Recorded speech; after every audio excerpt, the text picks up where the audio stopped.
دور خلافت راشدہ میں جب حضرت عمر اور حضرت علی کوفہ پہنچے اور اہل یمن سے حضرت اویس کرنی کا پتہ معلوم کیا تو کسی نے کہا میں ان سے پوری طرح تو واقف نہیں، البتہ ایک دیوانہ ہے جو آبادی سے دور عرفہ کی وادی میں اونٹ چرایا کرتا ہے اور خشک روٹی اس کی غذا ہے، لوگوں کو ہنستا ہوا دیکھ کر خود روتا ہے اور روتے ہوئے لوگوں کو دیکھ کر خود ہنستا ہے۔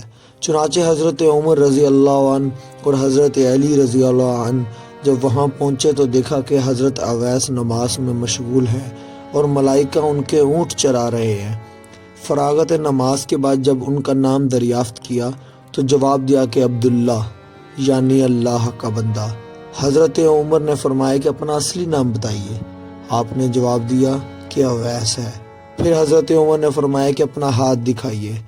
انہوں نے جب اپنا ہاتھ دکھایا تو حضور اکرم کی بیان کردہ نشانی کو دیکھ کر حضرت عمر رضی اللہ عنہ نے دست بوسی کی اور حضرت محمد صلی اللہ علیہ وآلہ وسلم کا لباس مبارک پیش کرتے ہوئے سلام پہنچا کر امت محمدی کے حق میں دعا کرنے کا پیغام بھی دیا۔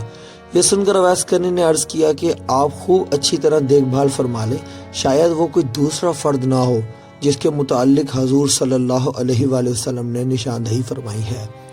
حضرت عمر نے فرمایا کہ جس نشانی کی نشاندہی فرمائی ہے وہ آپ میں موجود ہے۔ یہ سن کر اویس کرنی نے عرض کیا اے عمر، تمہاری دعا مجھ سے زیادہ کارگر ثابت ہو سکتی ہے۔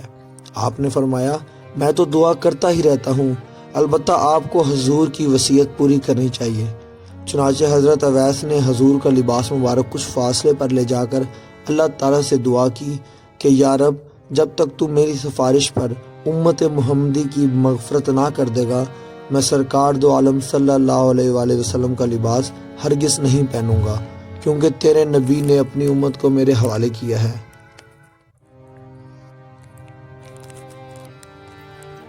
چنانچہ غیب کی آواز آئی کہ تیری سفارش پر کچھ افراد کی مغفرت کر دی۔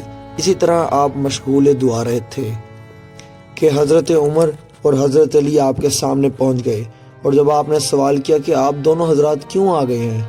میں تو جب تک پوری امت کی مغفرت نہ کروا لیتا اس وقت تک یہ لباس کبھی نہ پہنتا۔